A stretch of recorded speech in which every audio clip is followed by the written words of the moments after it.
नमस्कार दोस्तों, स्वागत है आपका आपके अपने YouTube चैनल फार्मर्स लॉ पे। तो हमने जो एनिमल हस्बेंड्री जो पशुपालन विज्ञान की क्लासेस स्टार्ट की थी, रामबाण क्लासें।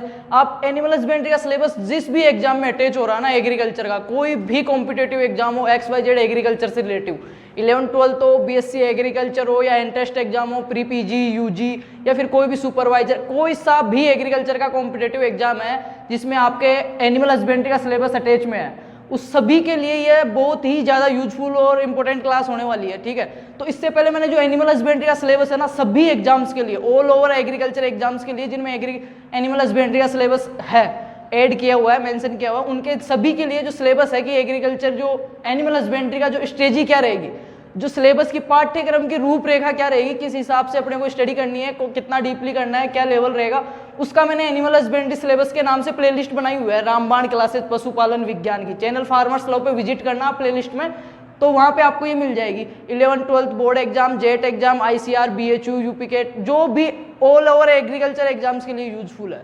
तो आज अगर आपको एनिमल हस्बेंड्री में कुछ भी नहीं आता ना, तो भी घबराने की जरूरत नहीं है। आज अपनी फर्स्ट क्लास है, 0 लेवल से स्टार्ट कर रहे हैं। इससे पहले प्लेलिस्ट में सिलेबस का एनालिसिस कर लिया हमने, तो आज जो 0 लेवल से स्टार्ट कर रहे हैं, इसके बाद में कंटिन्यूस अपनी प्लेलिस्ट पूरी होगी। उसमें कंप्लीट एनिमल हस्बेंड्री का बहुत अच्छे तरीके से, बहुत ही ईजी लैंग्वेज में और बहुत ही इंपॉर्टेंट और यूजफुल मैटर आपको मैं अवेलेबल करवाने वाला हूँ। तो घबराए ना, आपका एनिमल हस्बेंड्री में एक भी क्वेश्चन गलत नहीं होगा, बिल्कुल शॉर्ट मैटर है।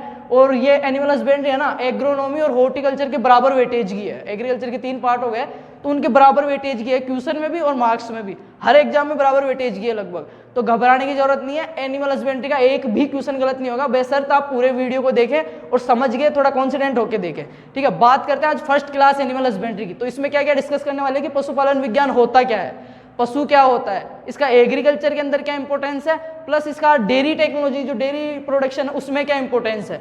इन चीजें देखने के बाद में अपन देखेंगे जो एनिमल हस्बेंड्री के कुछ मोस्ट जो जानकारी है, अपने अति महत्वपूर्ण जानकारी जो आपको एक 0 लेवल से स्टार्ट कर रहे हैं एनिमल हस्बेंड्री, ऐसे समझो कुछ भी नहीं आता अभी तक, 0 लेवल से स्टार्ट कर रहे हैं, तो फर्स्ट क्लास में जो जो जानकारी चाहिए वो मैं आपको देता हूँ। इसके बाद में कंटिन्यूस क्लास होगी अपनी। तो सबसे पहले बात कर लेते हैं कि एनिमल हस्बेंड्री पशुपालन विज्ञान होता क्या है। पशुपालन विज्ञान, नाम से पता चल रहा है पशुओं को पालने वाला विज्ञान। ठीक है, पशुपालन विज्ञान। तो इसमें क्या डिस्कस होएगा, पशुपालन विज्ञान में क्या होता है कि पशुओं में प्रजनन, पशुओं के अंदर प्रजनन, उत्पादन, उनका पालन पोषण, उनका देखभाल, उनका जो मैनेजमेंट, लिव स्टॉक मैनेजमेंट की जो उच्चतम पद्धतियां हैं उसके बारे में, उनको रखने के बारे में, उनको खिलाने के बारे में, पालन पोषण, उनकी जो भी सारी एक पशु के जन्म से लेकर मृत्यु तक जो भी क्रियाकलाप है ना सारे, उसमें डेयरी भी आ गई। उन सब चीज़ों को मिक्स रूप से अगर अपन स्टडीज करते हैं उसकी, तो उसको बोलते हैं एनिमल हस्बेंड्री या पशुपालन विज्ञान। तो किसको बोलेंगे पशुपालन विज्ञान, कि पशुओं में प्रजनन, उत्पादन, पशुपालन या पालन पोषण या देखभाल का अध्ययन को क्या बोलते हैं, पशुपालन विज्ञान या एनिमल हस्बेंड्री। तो ये चीज़ तो हो गई अपनी कि एनिमल हस्बेंड्री सब्जेक्ट जो अपना टाइटल है उसको मतलब क्या, उसमें क्या क्या क्रियाएं हो रही, वो चीज़ हो गई। सिलेबस अच्छे से डिस्कस किया था, एक बार देखना जिन्होंने नहीं देखा है, कन्फर्मली आपको पसंद आएगा, वो चीज़ समझ में आएगी। ठीक है, बात करते हैं पशुपालन विज्ञान के बाद में कि लिव स्टॉक मैनेजमेंट, पशुपालन प्रबंधन, जो लिव स्टॉक अपना पशुपालन है उसका मैनेजमेंट कैसे करेंगे, मैनेजमेंट में क्या क्या चीज़ें आएगी। ठीक है, तो जो दूसरा अपना इसमें चैप्टर 0 लेवल से स्टार्ट की क्लास, कोई दिक्कत नहीं है, आराम से देखो, रिलैक्स हो के, एक भी क्वेश्चन गलत नहीं होने वाला एनिमल हस्बेंड्री का आपके कोई एग्रीकल्चर रिलेटेड एग्जाम्स में। दूसरा देखते हैं पशुपालन प्रबंधन या जो लिव स्टॉक मैनेजमेंट, इसमें क्या आएगा, प्रबंधन में, मैनेजमेंट में क्या आता है कि पशु प्रबंधन या पशुपालन की वे सभी उन्नत पद्धतियां जिनसे अधिक प्रोडक्शन ले सकते हैं, अच्छी नस्ल का सुधार कर सकते हैं, उनको रखने की उच्चतम विधियां, कितना चारा खिलाना है, क्या चीजें हैं, जो भी उच्चतम विधियां हैं, हाइपर क्लास की जो चीजें हैं ना, एक अच्छा उत्पादन लेने के लिए एक पशु से, जो एक किसान को, एक डेयरी फार्म वाले को आनी चाहिए, जो यूज करता है साइंटिफिक रूप से, उनको क्या बोलते हैं, पशुपालन प्रबंधन या लिव स्टॉक मैनेजमेंट। ठीक है, पशुपालन प्रबंधन या लिव स्टॉक मैनेजमेंट हो ही गया कि पशु प्रबंधन, पशुपालन की वे सभी उन्नतशील पद्धतियां जो पशुधन से उचित उत्पादन लेने के लिए प्रयोग में लेते हैं, उसको क्या बोलते हैं, पशुधन प्रबंधन या लिव स्टॉक मैनेजमेंट। 2 शब्द अपने क्लियर होते हैं। बात करते हैं 3rd नंबर पे कि लिव स्टॉक या पशु प्रबंधन किसे बोलते हैं, लाइव स्टॉक। ठीक है, ये किसको क्या कि मनुष्य के द्वारा, ठीक है, किसी भी पशु को अपने उपयोग के लिए, अपने उपभोग के लिए, अपने मतलब लाभ के लिए, ठीक है, अपने फायदे के लिए पालना क्या कहलाता है, पशुपालन। या पशु जो पाल रहा है उसको अपने लाभ के लिए, वो क्या कहलाएगा? लिव स्टॉक या पशुधन। ठीक है, क्या कहलाएगा? पशुधन। पशुधन किसे कहेंगे? मनुष्य किसी पशु को, उसमें गाय, भैंस, बकरी, भेड़ कुछ भी आ सकता है, मुर्गी भी पशुधन में आएगी। ठीक है, जिसको मनुष्य अपने यूज के लिए, ठीक है, अपने लाभ के लिए, अपने फायदे के लिए, अपने एडवांटेज के लिए उसको पाल रहा है, वो क्या कहलाएगा? पशुधन या लिव स्टॉक। और पशुधन मैनेजमेंट मतलब जो लिव स्टॉक मैनेजमेंट, उस पशु को जिसको पाल रहा है उसके लिए जो उच्चतम विधियां हैं, उसके प्रजनन की हो गई, नस्ल सुधार की हो गई, अधिक प्रोडक्शन लेने के लिए हो गई, वो सब चीजें आ जाएगी पशुधन प्रबंधन के अंदर। तो ये 3 चीजें कंप्लीट होती है। अब बात करते हैं कि एग्रीकल्चर, कृषि के अंदर एनिमल हस्बेंड्री का क्या इंपॉर्टेंस है, कृषि के अंदर पशुपालन का महत्व, या पशुपालन विज्ञान का कृषि के अंदर क्या महत्व है। तो आप ये सोच सकते हो कि पशुपालन ज्यादातर किसान लोग करते हैं। ठीक है, डस्टर रामदयाल डस्टर। पशुपालन मतलब पशुपालन का कृषि के अंदर क्या महत्व है, तो पशुपालन सभी कृषि जो किसान है वही करेगा।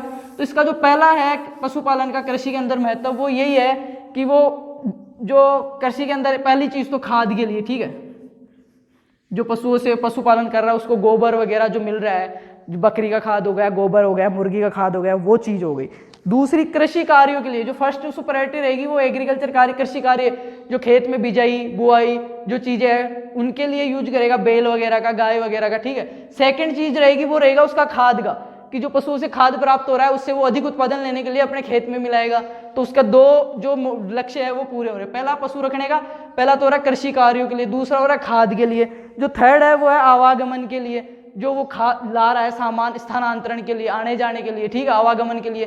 तो एक किसान के लिए पशु 3 रूप से तो मेनली जो यूज हो गया, पहला हो गया कृषि कार्यों में, उसके खेत जोतने वगैरह के लिए, दूसरा हो गया उस पशु से जो गोबर प्राप्त हो रहा है, खाद प्राप्त हो रहा है, उसको अपने खेत में डाल के प्रोडक्टिविटी बढ़ाएगा वो अपनी क्रॉप्स की, 2 चीज हो गई। थर्ड में क्या होता है, थर्ड चीज जो है वो है आवागमन के लिए, ठीक है, उसको आने ले जाने के लिए जो भी खाद वगैरह जो भी चीज है।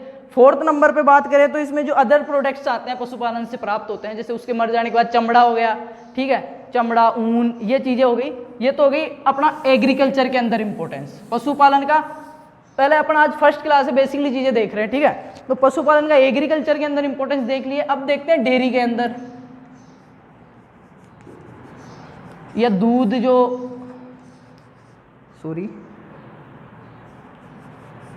डेयरी जो दूध वो है उसके अंदर क्या है, डेयरी प्रोडक्ट्स के अंदर या डेयरी जो फील्ड है उसके अंदर पशुपालन का क्या इंपॉर्टेंस है। तो आप सोच सकते हो डेयरी के अंदर क्या हो सकता है। एक तो अपने को इससे दूध प्राप्त हो रहा है, दूध, मावा, दही, छाछ, घी, छेनी, जो पनीर, वो चीजें प्राप्त हो रही है। दूसरी चीज क्या हो गई, जो डेयरी के जो प्रोडक्ट्स हैं, ठीक है, जिनको क्या बोलते हैं अपन, प्ररक्षित पदार्थ, या जिनको प्रोडक्ट्स जो तैयार किए जाते हैं, आइसक्रीम हो गई, ठीक है, ये सब चीजें डेयरी जो दूध है उसी से बनती है।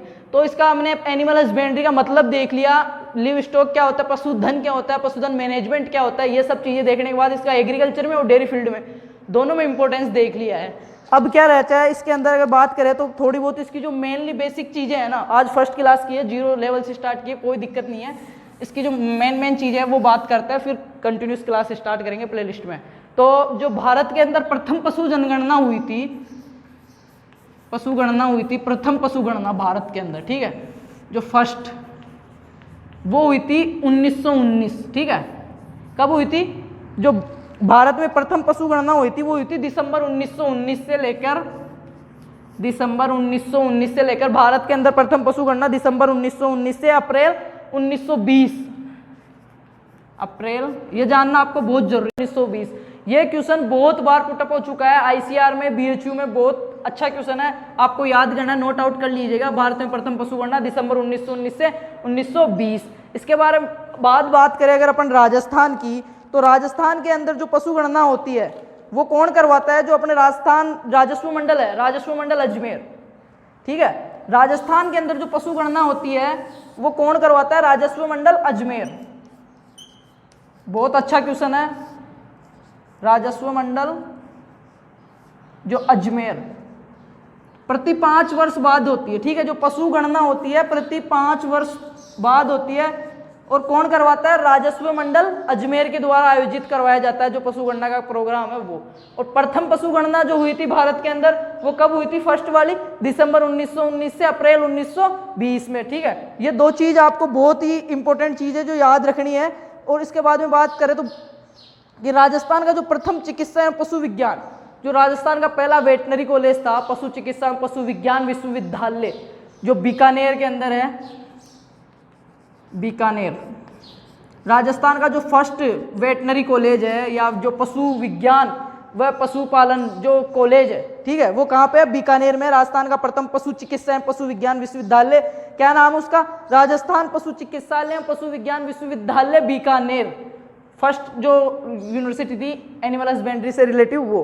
बात करें अगर डेयरी की, तो जो दूध उत्पादन एवं खाद्य प्रौद्योगिकी विश्वविद्यालय है अपना MPUT उदयपुर। अगर डेयरी फील्ड से बात करते हैं, अगर खाद्य प्रौद्योगिकी या डेयरी फील्ड की, तो उसमें जो पहला कॉलेज है अपना भारत के अंदर, राजस्थान के अंदर सॉरी, जो राजस्थान का एकमात्र दूध विज्ञान एवं खाद्य प्रौद्योगिकी महाविद्यालय है वो MPUT उदयपुर है। पशु वाला तो हो गया बीकानेर, ठीक है, और ये जो दूध वाला है, डेयरी वाला, वो कहाँ पे है? उदयपुर। तो ये तो बात हो गई जनरली एनिमल हस्बेंड्री के बारे में। अब थोड़ा सा इसके जो आंकड़े वगैरह है जो एक एग्रीकल्चर स्टूडेंट को जानना जरूरी है, एनिमल हस्बेंड्री पढ़ने से पहले आपको वो चीज़ें डिस्कस कर लेते हैं जल्दी से, फिर कल जो नेक्स्ट क्लास होगी उसमें बहुत ही अच्छा मैटर आपको बहुत ईजी लैंग्वेज, जो इंटरेस्टिंग बहुत क्लास होने वाली है ये। बात करते हैं आगे की, तो विश्व में सर्वाधिक पशु जो है ना, सबसे ज़्यादा पशु भारत के अंदर पाए जाते हैं विश्व में। पशुधन की स्थिति में फर्स्ट स्थान है भारत का, ठीक है, भारत में पाए जाते हैं। विश्व के अंदर सबसे अधिक पशुधन भारत के अंदर पाए जाते हैं। इसके अलावा आगे बात करें अगर, तो विश्व में पशुधन की स्थिति देखते हैं अगर विश्व के अंदर, तो फर्स्ट जो नंबर पे है वो है अपने गाय, और सेकंड पे है बकरी। फर्स्ट नंबर पे सबसे अधिक संख्या में पशुधन अगर विश्व में बात करें तो गाय की है, सेकंड नंबर पे बकरी की है। सेम पोजीशन है इंडिया के अंदर, भारत में भी यही पोजीशन है कि फर्स्ट पे तो गाय है, भारत के अंदर भी सेम पोजीशन है, भारत में फर्स्ट पे गाय है, सेकंड पे बकरी है। राजस्थान की बात करें तो राजस्थान में उल्टा है, फर्स्ट पे बकरी है फिर गाय है। अगर राजस्थान की बात करते हैं पशुधन संख्या में, तो फर्स्ट नंबर पे क्या है अपने? बकरी, और सेकंड पे क्या है? गाय। सेकंड पे क्या है? गाय। आगे चले तो बात करें सर्वाधिक पशु घनत्व की। राजस्थान के अंदर पशु घनत्व क्या होता है? प्रति किलोमीटर संख्या में रहने वाले पशुओं की संख्या पशु घनत्व कहलाती है। तो सर्वाधिक पशु घनत्व की क्या बात करें सर्वाधिक की राजस्थान के अंदर, तो वो है बाड़मेर में। बाड़मेर में प्रति किलोमीटर संख्या के अंदर, प्रति किलोमीटर एरिया में संख्या के अंदर सर्वाधिक पशुधन बाड़मेर में पाए जाते हैं। और न्यूनतम की बात करें तो वह है अपना जैसलमेर। जैसलमेर पर जनसंख्या भी कम है और पशु गणना के हिसाब से वहाँ पे जो पशु घनत्व है वो भी सबसे कम है। राजस्थान में पशु घनत्व सबसे कम, न्यूनतम यहाँ पे है जैसलमेर। अब बात करें पशुधन संख्या की, तो सबसे अधिक पशुधन कहाँ पे है? बाड़मेर में, और सबसे कम कहाँ पे है? धौलपुर में, ठीक है, सबसे कम पशुधन संख्या धौलपुर में है। अब सर्वाधिक दूध उत्पादक वाला जिला, अगर बात करें सबसे अधिक दूध उत्पादन की, तो सर्वाधिक दूध उत्पादक जिला कौन सा है? जयपुर। राजस्थान के अंदर अगर जयपुर जो है वो दूध उत्पादन में, जो मिल्क प्रोडक्शन है उसमें फर्स्ट स्थान पे है जयपुर राजस्थान के अंदर, ठीक है। और राजस्थान में सर्वाधिक भेड़ बकरियां व ऊन और ऊंट कहाँ पे है? वो है बाड़मेर में। सर्वाधिक भेड़ बकरियां ऊंट बाड़मेर। सर्वाधिक पशु घनत्व वो भी बाड़मेर में। सर्वाधिक पशु संख्या वो भी बाड़मेर में, ठीक है। और सर्वाधिक भैंसों वाला जिला, सर्वाधिक जो भैंसें पाई जाती है बफेलोज, सबसे ज्यादा भैंसें वो कहाँ पे पाई जाती है? अलवर में। जो अलवर जिला है ना उसमें भैंसे और सुअर सर्वाधिक पाए जाते हैं अलवर के अंदर। बात करें राजकीय कुक्कुट प्रशिक्षण, जो राजकीय कुक्कुट प्रशिक्षण संस्थान है अजमेर के अंदर, अपने राजकीय कुक्कुट जो मुर्गी पालन से संबंधित सरकारी जो संस्थान है वो अजमेर में है। और एक और चीज आप नोटिस करना कि सबसे अधिक मुर्गी पालन होता है कुक्कुट संख्या, वो अजमेर में होता है। राजस्थान की बात करें अगर ऑल ओवर इंडिया की बात करते हैं तो आंध्र प्रदेश मुर्गी उत्पादन में फर्स्ट स्थान पे है, जो AP है आंध्र प्रदेश वो, और राजस्थान में अजमेर, ठीक है। ये दो चीज आपको याद रखनी है। इसके बाद में सर्वाधिक गायें, सर्वाधिक भैंसें तो अलवर में होगी, सर्वाधिक गायें कहाँ पे है? उदयपुर में। जहाँ पे MPUT है उदयपुर, वहाँ पे सर्वाधिक गायों की संख्या है वो उदयपुर में है, जो काऊ की जो सबसे संख्या है वो है। और भारत दूध उत्पादन की दृष्टि से विश्व के अंदर, राजस्थान के अंदर तो दूध उत्पादन की दृष्टि से फर्स्ट जिला जो है वो जयपुर है, और जो भारत है ना विश्व के अंदर सेकंड नंबर पे है दूध उत्पादन की दृष्टि से, ठीक है। सॉरी, फर्स्ट, भारत दूध उत्पादन की दृष्टि से फर्स्ट है, विश्व के अंदर पहला स्थान है भारत का दूध उत्पादन में। दूध उत्पादन में भी फर्स्ट है और सर्वाधिक पशुधन में भी फर्स्ट है, ठीक है। सबसे ज्यादा दूध उत्पादन कौन करता है? भारत करता है। और राजस्थान की बात करें तो राजस्थान में जयपुर करता है। इसके आगे बात करते हैं कि भारत में विश्व की 12.7% गायें पाई जाती है। टोटल जो पशुधन है विश्व के अंदर, उसकी अगर गायों की बात करें तो अकेला 12.7% गायें हैं। पूरे वर्ल्ड की जो 12.7% गायें अकेला भारत रखता है, ठीक है, अकेला भारत रखता है 12.7% गायें, और विश्व के 57% में से, ठीक है,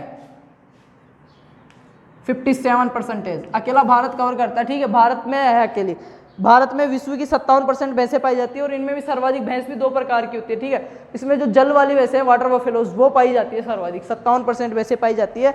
और राजस्थान है ना, राजस्थान जो भारत के अंदर जो टोटल जो पशुधन है, लिव स्टॉक है, टोटल जो पशुधन है उसका भारत के अंदर बात कर रहा हूँ मैं, पूरे भारत में जो पशुधन है टोटल, उसका राजस्थान जो है वो अकेला है ना, लगभग 11.5 से 15% तक पशुधन रखता है। इस पूरे पशुधन का लगभग 11.5 से 15% तक जो पशुधन है वो अकेला राजस्थान रखता है। तो ये तो आज अपनी फर्स्ट क्लास में बेसिकली जो नॉर्मली चीज़ें बातें हो गई है एक लेवल की। इसके बाद में अब जो अपनी सेकंड क्लास है एनिमल हस्बेंड्री की, जो रामबाण क्लासेज में सेकंड क्लास है, उसमें क्या डिस्कस करने वाले हैं, एनिमल हस्बेंड्री में जो यूज होने वाले महत्वपूर्ण जो शब्द है, मोस्ट वर्ड्स है, वो चीज़ें सेकंड क्लास में डिस्कस करेंगे। थर्ड क्लास में फिर एक पशु के बारे में इतनी चीज अपने को जानकारी होगी, फिर एक पशु होता है तो उसके जो महत्वपूर्ण शब्द है उसको होने के बाद में मेनली अपन क्या देखेंगे कि पशु की आयु कैसे ज्ञात करते हैं, फिर आयु के बाद में उसके दूध निकालने की विधियां वगैरह, ऐसे कंटिन्यूस स्टेप बाय स्टेप बिल्कुल तरीके से सिलेबस को करेंगे, बहुत ईजी लैंग्वेज में, बड़ा मजा आने वाला है एनिमल हस्बेंड्री क्लासेज में। तो ये क्लास आप पूरी देखें और ज़्यादा से ज़्यादा शेयर करें। धन्यवाद।